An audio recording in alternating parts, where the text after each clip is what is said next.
नमस्कार दोस्तों, मैं हूं राघवेंद्र। स्वागत है आप सभी का इन खबर पर। देश की राजनीति और समाज व्यवस्था एक अहम मोड़ पर खड़ी है। स्वतंत्र भारत में पहली बार जातिगत जनगणना का रास्ता खुल गया है।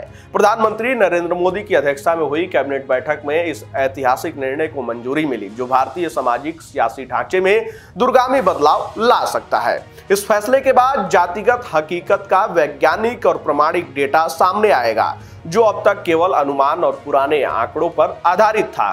अब तक देश में अंतिम जातिगत जनगणना 1931 में हुई थी, जिसके आधार पर ओबीसी की आबादी लगभग 52% मानी जाती है। इसी आंकड़े को आधार बनाकर मंडल आयोग ने 1990 में ओबीसी को 27% आरक्षण देने की सिफारिश की थी, लेकिन तब से अब तक समाज की संरचना काफी बदल चुकी है। राज्यों के अलग अलग सर्वे में ओबीसी की संख्या इससे अधिक बताई गई है। जातिगत जनगणना से अब हर जाति की वास्तविक जनसंख्या सामने आएगी, जिससे यह स्पष्ट होगा कि आरक्षण का मौजूदा स्वरूप तर्कसंगत है या नहीं। इससे उन जातियों को भी राजनीतिक और सामाजिक मान्यता मिल सकती है, जो अब तक आंकड़ों के अभाव में हाशिए पर रही हैं। वहीं राहुल गांधी जातिगत जनगणना के फैसले का स्वागत करते हुए बड़ा राजनीतिक दांव चला है। उन्होंने कहा कि यह केवल एक शुरुआत है, यह दरवाजा खोलने का तरीका है। उन्होंने दो बड़ी मांगे रखी हैं। 50% आरक्षण की सीमा समाप्त की जाए, निजी शिक्षण संस्थानों में भी आरक्षण लागू किया जाए। राहुल गांधी का तर्क है कि अगर जातिगत आंकड़े यह दिखाते हैं कि सामाजिक और शैक्षणिक रूप से पिछड़े वर्गों की संख्या 50% से अधिक है, तो आरक्षण की लिमिट भी 50% से अधिक होनी चाहिए। उन्होंने ये भी कहा कि सामाजिक न्याय केवल सरकारी संस्थानों तक सीमित नहीं होना चाहिए, बल्कि निजी स्कूलों, कॉलेजों और रोजगार देने वाले प्राइवेट सेक्टर में भी लागू होना चाहिए। वही अनुच्छेद 15(5) प्राइवेट सेक्टर में आरक्षण की संवैधानिक चाबी। जी हां, राहुल गांधी के इस दावे का कानूनी आधार संविधान का अनुच्छेद 15(5) है। यह अनुच्छेद 1951 के पहले संविधान संशोधन के तहत जोड़ा गया था और इसमें यह प्रावधान है कि राज्य शैक्षणिक संस्थानों, चाहे वे सरकारी हो या निजी, राज्य से सहायता प्राप्त हो या न हो, उनमें अनुसूचित जाति, अनुसूचित जनजाति और सामाजिक और शैक्षणिक रूप से पिछड़े वर्गों के लिए विशेष प्रावधान कर सकता है।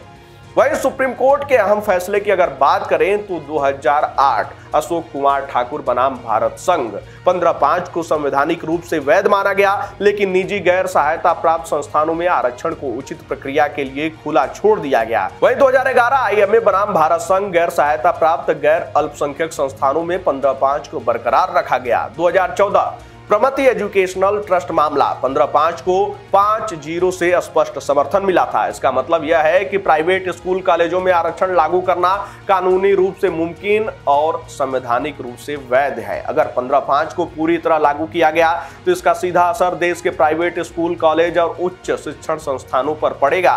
अभी तक इन संस्थानों में मुख्य रूप से आर्थिक रूप से सक्षम और अपर क्लास वर्ग के छात्र पढ़ते हैं, लेकिन आरक्षण लागू होने पर इन संस्थानों में SC, ST और ओबीसी वर्गों के छात्रों की संख्या बढ़ सकती है। वहीं शिक्षा के साथ साथ यह मांग निजी नौकरियों में आरक्षण की ओर भी इशारा कर रही है, जो आने वाले समय में सामाजिक न्याय की बहस का नया केंद्र बन सकती है। वर्तमान में अगर आरक्षण की बात की जाए वर्ग अनुसार, तो आपको बता दें कि SC कैटेगरी के लिए 15% है, अनुसूचित जनजाति ST के लिए 7.5%, वही अन्य पिछड़ा वर्ग यानी कि ओबीसी के लिए 27% और आर्थिक रूप से कमजोर सामान्य वर्ग EWS 10%। कुल आरक्षण 59.5% है, जो सुप्रीम कोर्ट द्वारा तय 50% की सीमा से पहले ही अधिक हो चुका है, लेकिन EWS आरक्षण को वैध ठहराया गया। इससे संकेत मिलता है कि आरक्षण की लिमिट बढ़ाने की संवैधानिक गुंजाइश है।